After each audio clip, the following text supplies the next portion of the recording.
Good morning students, my self Nishant Kumar. आज हम लोग 5वीं क्लास का साइंस का 3rd चैप्टर का जो बाकी टॉपिक है उसके बारे में डिस्कस करेंगे या उसके बारे में स्टडी करेंगे। तो हमारा टॉपिक है फीवर बर्न्स, यानी कभी कभी हमारा बॉडी का कुछ पार्ट्स काफ़ी जल जाता है या वहाँ पे छल्ले पड़ जाते हैं। ब्लिस्टर्स मीन्स क्या होता है, छल्ले पड़ जाते हैं। तो कभी हमें उसे अपने हाथों से नहीं छूना चाहिए, ठीक है, या उसे निखोड़ना नहीं चाहिए। क्यों? क्योंकि वो हमारे अदर पार्ट्स या अदर बॉडी के अदर दूसरी जगह पे हमारे बॉडी में इन्फेक्शन फैला सकता है। तो ये एक जो ओपन छल्ला होता है ये घाव की तरह होता है, तो ये हमें इन्फेक्शन फैला सकता है। तो इसके लिए हमें क्या करना चाहिए कि एक साफ कपड़े से या बैंडेज से इसे पूरी तरह से प्रोटेक्ट करना चाहिए, बांध देना चाहिए, ताकि ये इसकी रक्षा हो सके। किससे? जर्म से और धूल से या गंदगी से इसे बचाया जा सके। और कोई भी व्यक्ति में जो शौक की स्थिति में है तो उसे गर्म पानी देना चाहिए, और कोई भी अनकॉन्शियस में बेहोश हुए आदमी को किसी प्रकार का कोई लिक्विड नहीं देना चाहिए। और जो भी हम कपड़े या बैंडेज लगाते हैं तो उसमें एंटीसेप्टिक सॉल्यूशन होना चाहिए, बेकिंग सोडा होना चाहिए या ऐसा क्रीम होना चाहिए जिससे हमें कुछ आराम मिल सके। उसको उस कपड़े में बांध करके हमें या बैंडेज में लगा करके उसे पूरी तरह से बांध देना चाहिए। और बहुत ज़्यादा गंभीर घाव है अगर, या गंभीर हमारे शरीर का पार्ट चल गया हुआ है बुरी तरह से, तो उसके लिए हमें डॉक्टर्स के पास जाना चाहिए और उनसे हमें इलाज कराना चाहिए। नेक्स्ट टॉपिक हमारा केमिकल बर्न्स।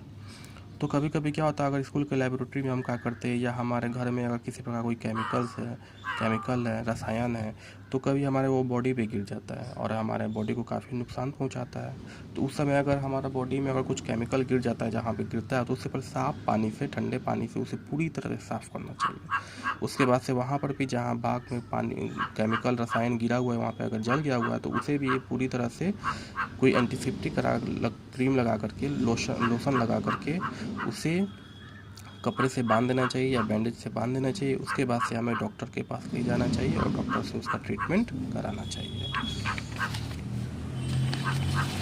नेक्स्ट है टॉपिक हमारा फॉर फायर फाइटिंग। कभी कभी हमारा बिल्डिंग में या नियरेस्ट हमारे बिल्डिंग में या अगल बगल पड़ोस में कभी कभी घरों में आग लग जाती है या कहीं भी किसी प्रकार की आग लग जाती है, तो सबसे पहले हमें किसको इन्फॉर्म करना चाहिए? फायर स्टेशन, यानी कि जो आग बुझाने वाली दंगल की गाड़ियाँ होती है, जो फायर विभाग के आदमी होते हैं, फायर डिपार्टमेंट के जो आदमी होते हैं, उनको संपर्क करना चाहिए, उनसे संपर्क करना चाहिए, उनको इन्फॉर्म करना चाहिए, ताकि हमारे एरिया में आग लगी हुई है तो वो लोग आते हैं। अगर आग किसी पेट्रोल से लगा हुआ है तो हमें उसे पानी नहीं फेंकना चाहिए। क्यों? क्योंकि पेट्रोल पानी में और तेज़ी से फैलता है। क्यों? क्योंकि पेट्रोल जो होता है वो पानी से हल्का होता है, जिसके कारण वो पेट्रोल जो है वो पानी पे आसानी से तैर सकता है और वो आग को फैला सकता है। इसीलिए जब कोई आग पेट्रोल से लगा हुआ है तो उस पर पानी नहीं फेंकना चाहिए, क्योंकि यह पानी से हल्का होता है और ये पानी में तैर सकता है, मतलब फैल सकता है, जिसके कारण आग फैल सकती है। इसके लिए हमें इसमें क्या करना चाहिए? बालू या मड, मिट्टी अगर जो भी है वो बहुत ज़्यादा मात्रा में फेंकनी चाहिए। या किसी पर्सन के कपड़े में आग लग गई है तो उसे क्या करना चाहिए? उसके चारों तरफ या वो दौड़ना नहीं चाहिए या उसे दौड़ाना नहीं चाहिए, उसे पैनिक की स्थिति में नहीं रखना चाहिए, या जितने भी पंखे हैं घरों के या जो भी वो आदमी वो बंद कर देना चाहिए। सबसे पहले होता है उन्हें ग्राउंड नीचे लाना चाहिए और एक कंबल से, ब्लैंकेट से उन्हें पूरी तरह से ढक देना चाहिए। क्यों? क्योंकि ये ऑक्सीजन को, जो कंबल होता है, अंदर जाने से रोकता है, जिसके कारण आग बुझ जाती है। क्योंकि जानते हो कि ऑक्सीजन जो गैस होता है वो आग जलाने में काफ़ी सहायक होता है। अब कोई भी हमारा जो आग है, कोई भी डिफेक्टिंग वायरिंग और इलेक्ट्रिक गैजेट से अगर लगी हुई है तो सबसे पहले हमें इसे पानी वहाँ नहीं फेंकना चाहिए। क्यों? क्योंकि वो इलेक्ट्रिक बिजली करंट भी हमें लग सकती है। इसके लिए हमें क्या करना चाहिए? तुरंत इमीडिएटली जो हमारा मेन स्विच होता है उसको क्या करना चाहिए? बंद कर देना चाहिए। या smoother the fire throwing A sand, और जो फायर लगा हुआ है उसे बालू फेंकना चाहिए। या हमारे यहाँ फायर एक्सटिंग्विशर होता है जिसमें कार्बन डाइऑक्साइड गैस होती है, उसको घरों में रखना चाहिए और उसको फेंकना चाहिए। या जो रेड कलर के सिलेंडर में आप लोग घर देखे होंगे, किसी दुकान में या किसी बैंक में जाएंगे तो रेड कलर का लिखता है फायर एक्सटिंग्विशर, जिसमें कार्बन डाइऑक्साइड गैस होती है जो आग को बुझाने में काफ़ी मदद करती है। उसके बाद से फॉर एनिमल बाइट्स, कभी कभी कोई जानवर काट लेता है हमें, ठीक है। तो सब उसके लिए क्या करना चाहिए, सबसे पहले तो उसको साफ़ पानी से उसे धोना चाहिए, साबुन से, डिटॉल से, ताकि वहाँ के जो जर्म्स है, कीटाणु है, पूरी तरह से साफ़ हो जाए। और जो वायरस है, जो रेबीज़, जो हाइड्रोफीबिया जो होता है, बहुत सारे जानवर के सालिवा यानी कि उनके थूक के माध्यम से फैलता है, इन्फेक्टेड एनिमल्स के माध्यम से हमारे बॉडी में फैलता है, वो पूरी तरह से साफ़ हो जाए। जब भी कोई जानवर हमें काटता है तो उसके थूक के माध्यम से कुछ रेबीज या कुछ वायरस होते हैं जो हमारे सलिवा के बोलते हैं, जिसे लार बोलते हैं हिंदी में, उसके माध्यम से हमारे बॉडी को इन्फेक्टेड कर सकते हैं, इन्फेक्शन फैला सकते हैं। तो उसके लिए हमें साफ़ पानी और साबुन से या डिटॉल से पहले साफ़ करना चाहिए। जैसे डॉग्स है, उल्स है, बैट्स है और कैट्स है, ये लोग जाने जाते हैं रेबीज वायरस को फैलाने के लिए। तो इन पे एंटीसेप्टिक लोशन लगाना चाहिए, इन पे बैंडेज करना चाहिए उनको, जहाँ पे अगर वो वुंड है वहाँ पे एंटीसेप्टिक क्रीम लगा के या लोशन लगा करके उसे पूरी तरह से बांध देना चाहिए टाइट। उसके बाद से हमें डॉक्टर के पास ले जाना चाहिए।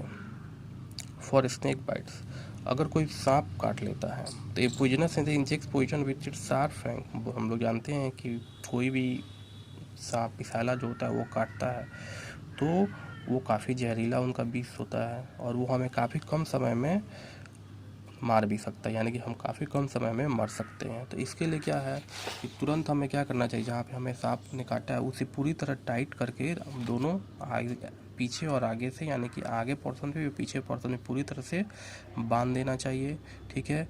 उसके ताकि जो ब्लड हो, जो विष होता है उसका बाइट जो होता है वो पूरी बॉडी में ना फैले। उसके बाद तुरंत इमीडिएटली हमें डॉक्टर के पास ले जाना चाहिए ताकि वो बेटर ट्रीटमेंट दे सके। When you work through areas where snake are found, wear high boots। अगर हम लोग ऐसी जगह पे रहते हैं जहाँ पे हमें पता है कि हाँ इस एरिया पे बहुत सारे सांप पाए जाते हैं, तो हमें उस एरिया पे अपने आप को सुरक्षित रखना चाहिए, ताकि हमें लॉन्ग बूट यानी कि अपने पैरों में काफ़ी ऊपर तक बूट पहनना चाहिए, ताकि सांप के बाइट से हम बच सके, स्नेक के बाइट से बच सके। वो कैसे एरिया पे, जहाँ पे अगर हमें मालूम है कि यहाँ पे सांप पाया जाता है। फॉर पॉइजनिंग, हम लोग जानते हैं कि हमारे घर में बहुत सारे ऐसे चीज़ें अवेलेबल रहते हैं, मौजूद रहते हैं, प्रेजेंट रहते हैं जो जहरीले होते हैं। जैसे नेफ्थलीन की गोलियां होती है, जिसे फिनाइल गोली भी तो बोल सकते हो, पेंट्स होते हैं, सर्फ डिटर्जेंट्स होते हैं, सैनिटाइज़र होते हैं, बहुत सारे ऐसे मेडिसिन होते हैं जो पॉइजनस होते हैं। तो ये इसका हमें रूल रखना चाहिए कि इसे कैसे रखना चाहिए। तो इसे पूरी तरह से बंद करना चाहिए, इसके यानी कि इसके कैप को उस बोतल में पूरी तरह से टाइट बंद करके बच्चों से दूर रखना चाहिए। क्यों? क्योंकि बच्चे नहीं जानते हैं कि ये क्या चीज़ है। बच्चे खेलते खेलते उसको खोल करके कुछ पी सकते हैं जो उनके लिए काफ़ी हानिकारक होता है। या जब भी हम कोई पॉइजनस चीज़ खरीद करके लाते हैं या कोई भी मेडिसिन लाते हैं, छिड़काव घरों में, क्या कुछ भी किसी प्रकार का ऐसा चीज़ लाते हैं जो बच्चों के लिए हानिकारक होता है या किसी के लिए भी हानिकारक हो सकता है, सबसे पहले हमें उस बोतल में या उस पैकेट के पीछे जितने भी सारे इंस्ट्रक्शन दिए होते हैं उसे ध्यान से पढ़ना चाहिए। और जब भी ये, अगर वो एक्सपायरी डेट्स कोई भी जानते हो तो मैन्युफैक्चर डेट होता है और उस पर लिखा होता है कि हाँ एक्सपायरी डेट क्या था। जब भी हमें कोई सामान खरीदना चाहिए तो हमें दोनों चीज़ देखना चाहिए, ये कब बना हुआ है और एक्सपायर कब हो रहा है, एक्सपायरी डेट्स क्या है, तो दोनों देखना चाहिए। और अगर एक्सपायरी डेट से ज़्यादा है तो उस दवा को, उस मेडिसिन को हमें क्या करना चाहिए, डिस्ट्रॉय यानी कि फेंक देना चाहिए, उसका हमें इस्तेमाल नहीं करना चाहिए। और जब भी हम मार्केट से सब्जी है, फ्रूट्स है, वेजिटेबल्स है घर खरीद करके लाते हैं तो हमें क्या करना चाहिए, उसे खाने से पहले साफ़ पानी में पूरी तरह से धो देना चाहिए। क्योंकि हमें पता है कि जब भी मार्केट में सब्जी और फल खरीदने जाते हैं तो बहुत सारे लोग उस सब्जी और फल को अपने हाथों से छूते हैं। तो बहुत सारे हम लोग देखते हैं कि हमारे हाथ में कुछ दिखाई नहीं देता, लेकिन हमारे हाथ में बहुत सारे जर्म्स, बैक्टीरिया मौजूद रहते हैं उस समय। अगर उस आदमी के हाथ में अगर बैक्टीरिया तो उस आदमी को फल सब्जी छुआ तो वो बैक्टीरिया उस सब्जी पे चला जाता है, जिससे अगर बिना धोए हम खा लेते हैं तो हम लोग बीमार पड़ सकते हैं। इसीलिए जब भी हम मार्केट से कोई सब्जी या फ्रूट्स खरीद करके लाते हैं तो उसे प्रॉपरली अच्छी तरह से पानी से साफ़ करके ही उसका यूज़ करना चाहिए, यानी कि उसे खाना चाहिए।